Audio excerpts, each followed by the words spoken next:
still see her face when I close my eyes, the way she looked at me that night, pleading for help that never came. We were just college kids having fun. How was I supposed to know that leaving her alone for 10 minutes would change everything forever? Come on, just one more shot. It's Friday night and finals are over. I don't know, I'm already pretty wasted. That's the point. We survived biochem. We deserve to celebrate. I remember how she laughed as she took that last shot, the way her eyes crinkled at the corners, how she stumbled slightly as she set the glass down. If I could go back to that moment, I'd grab her hand and take her home right then. Whoa, the room is spinning. I think I need to sit down. You okay? Maybe we should get you some water. No, I'm fine. Just need to catch my breath. The party was packed that night. Some senior's off-campus house filled with people I barely knew. The music was too loud, the air thick with smoke and the smell of spilled beer. I should have been more careful. I should have watched her more closely. Hey, there's a couch in the back room. Let me help you get there so you can sit down. You're such a good friend. Always looking out for me. I guided her through the crowd, one arm around her waist as she leaned heavily against me. Her words were slurring, her steps uneven. When we finally reached the back room, it was mercifully quieter, with just a couple of people talking in the corner. Here, lie down for a bit. I'll go get you some water, okay? Don't leave me. I'll be right back, I promise. Just 2 minutes. 2 minutes. That's what I said. But when I got to the kitchen, I ran into some guys from my dorm. We started talking about the upcoming football game, and somehow 2 minutes turned into 5, then 10. I didn't think it mattered. I didn't think anything could happen in a house full of people. Dude, weren't you with that girl from our chem class? The one in the blue top? Yeah, she's resting in the back room. I'm getting her some water. You might want to hurry up. I saw some sketchy guy heading that way a minute ago. My heart dropped. I grabbed a bottle of water and pushed through the crowd, suddenly desperate to get back to her. The hallway seemed impossibly long, the music too loud, the people too numerous. When I finally reached the back room, the door was closed. Hey, I'm back with your water. The room was empty. The couch where I'd left her sat vacant, a small indent in the cushions, the only evidence she'd been there at all. I checked under the coffee table, behind the door, even in the small closet. Nothing. Has anyone seen my friend, the girl in the blue top?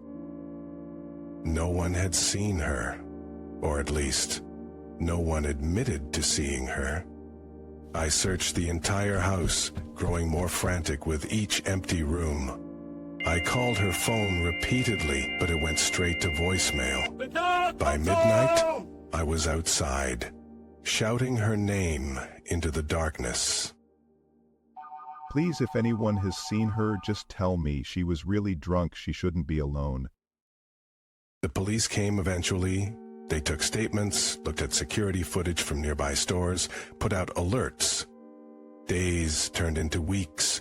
Posters with her face appeared around campus, then gradually weathered and tore and were replaced by new posters for concerts and club meetings. I don't understand. People don't just vanish. Someone must have seen something. You can't blame yourself, man. You just went to get her water. I left her alone when she asked me not to. 10 minutes, that's all it took. 3 months after she disappeared, I received a text message from an unknown number. Just 3 words, "Behind you now." I spun around in my dorm room, heart racing, but there was no one there. Just my empty bed, my desk, my roommate's side of the room untouched since he'd left for the weekend. Hello? Is someone there? Nothing. I checked the hallway, the bathroom, even looked out my window at the quad below. Empty. I tried calling the number back, but it was disconnected. I told myself it was just a cruel prank, someone who knew about what had happened and wanted to torment me. That night, I dreamed of her.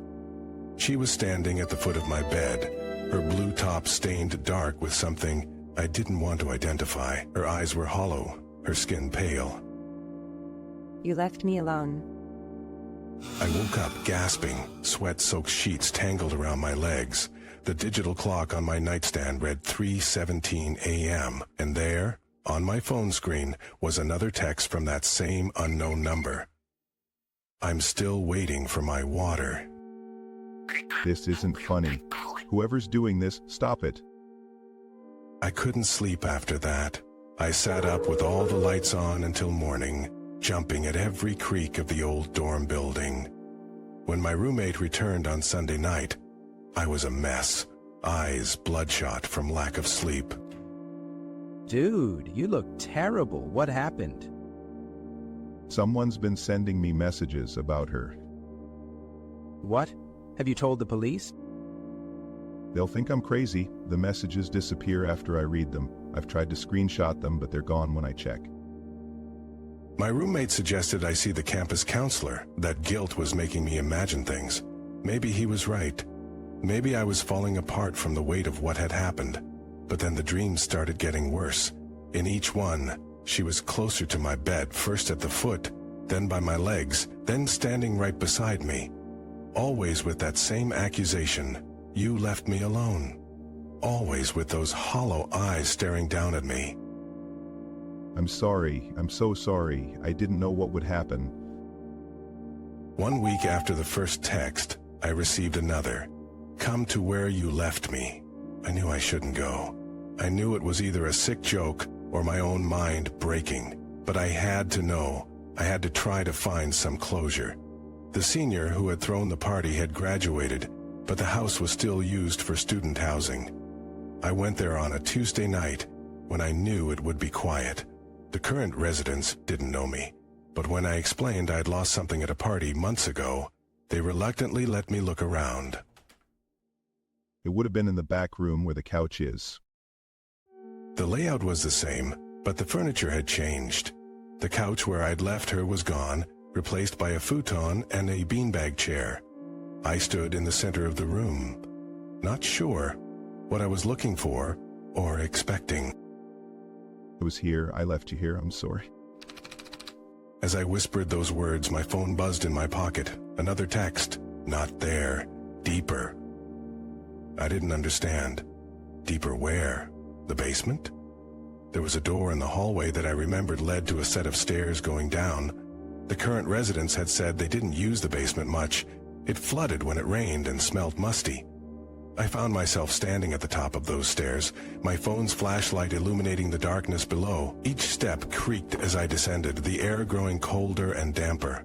The basement was mostly empty, some old furniture, boxes of holiday decorations, a washer and dryer in the corner. Hello? Is anyone down here? My voice echoed slightly, bouncing off the concrete walls. And then my phone buzzed again. The wall, behind the shelves. There was a set of metal shelving units against the far wall, holding tools and paint cans. With shaking hands, I began to move them aside. The shelves scraped against the concrete floor, the sound unnaturally loud in the quiet basement. Behind them, the wall looked different from the rest. Newer concrete, slightly discolored. My phone buzzed one final time. You found me. No, this can't be real. I pressed my hand against the wall and it felt cold, colder than it should have been. I don't know how long I stood there staring at that section of wall, my mind racing with horrible possibilities. Eventually, I backed away, stumbled up the stairs and out of the house. I called the police from the sidewalk. I need to report something about a missing person case from a few months ago. They came with ground-penetrating radar first, then jackhammers and shovels. I wasn't allowed to watch, but I heard later what they found. A makeshift grave in the foundation, a body in a blue top, and beside her, a phone with a dead battery. They're saying it was that senior who threw the party. He's disappeared, but they found evidence in his computer. Pictures of other girls, too. I left her alone with him in the house. You couldn't have known. No one knew what he was capable of. But that wasn't true. Someone knew. Someone had suspected. Because 2 days after they found her body, I received one final text from that unknown number. I tried to warn you about the sketchy guy. It was only then that I remembered. My friend from the dorm, the one who'd told me to hurry back that night. He'd seen someone heading toward the back room. He tried to warn me. But I'd been too slow, too distracted, too careless with someone who trusted me. They never found the senior. The case is technically still open, but the detective told me they think he fled the country. Sometimes I wonder if he's still out there, looking for his next party, his next drunk girl left alone by friends who thought nothing could happen in just a few minutes. I still see her face when I close my eyes, not the hollow-eyed specter from my dreams, but the way she looked at me that night, pleading for help that never came. "Don't leave me," she said. 3 simple words I should have heeded. Because the truth is, the most terrifying monsters don't hide under beds or in closets. They walk among us, waiting for that moment of vulnerability, that brief window when someone is left alone. And all it takes is 10 minutes, 10 minutes that stretch into 4, for those left behind, haunted by 3 simple words: don't leave me.